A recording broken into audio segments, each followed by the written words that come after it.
Lament over the ruins of the Abbey of Molaga by James Clarence Mangan. I wandered forth at night alone along the dreary, shingly, billow-beaten shore. Sadness that night was in my bosom's core, my soul and strength lay prone. The thin wan moon, half overveiled by clouds, shed her funereal beams upon the scene, while in low tones, with many a pause between, the mournful night wind wailed. Musing of life and death and fate, I slowly paced along, heedless of aught around, till on the hill, now alas ruin-crowned, lo, the old Abbey gate. Dim in the pallid moonlight stood, crumbling to slow decay, the remnant of that pile within which dwelt so many saints erewhile in loving brotherhood. The memory of the men who slept under those desolate walls, the solitude, the hour, mine own lorn mood of mind, all joined to overpower my spirit, and I wept. In yonder Goshen once, I thought, reigned piety and peace. Virtue and truth were there. With charity and the blessed spirit of prayer was each fleet moment fraught. Their unity of work and will blent hundreds into one. No jealousies or jars troubled their placid lives. Their fortunate stars had triumphed o'er all ill. There kneeled each morn and even. The bell for matin, vesper, mass was said or sung. From the bright silver censer as it swung rose balsamy clouds to heaven. Through the round cloistered corridors, a many a midnight hour, bareheaded and unshod, walked the grey friars, beseeching from their God peace for these western shores. The weary pilgrim, bowed by age, oft found asylum there, found welcome and found wine, oft rested in its halls the paladine, the poet and the sage.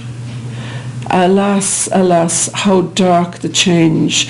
Now around its mouldering walls, over its pillars low, the grass grows rank, the yellow gowans blow, looking so sad and strange. Unsightly stones choke up its wells. The owl hoots all night long under the altar stairs. The fox and badger make their darksome lairs in its deserted cells. Tempest and time, the drifting sands, the lightning and the rains, the seas that sweep around these hills in winter nights have awfully crowned the work of impious hands. The sheltering, smooth-stoned, massive wall, the noble-figured roof, the glossy marble piers, the monumental shapes of elder years, where are they? Vanished all. Rite, incense, chant, prayer, mass have ceased. All have ceased. Only the whitening bones, half sunk in the earth, now tell that ever here dwelt monk, friar, acolyte, or priest. Oh, woe that wrong should triumph thus. Woe that the olden right, the rule and the renown of the pure-souled and meek should thus go down before the tyrannous. Where wert thou, justice, in that hour? Where was thy smiting sword? What had those good men done that thou shouldst tamely see them trampled on by brutal England's power? Alas, I rave. If change is here, is it not o'er the land? Is it not too in me? Yes, I am changed even more than what I see. Now is my last goal near.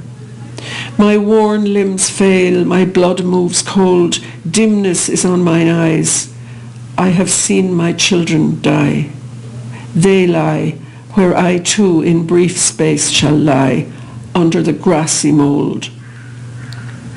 I turned away as toward my grave, and all my dark way homeward by the Atlantic's verge resounded in mine ears like to a dirge the roaring of the wave.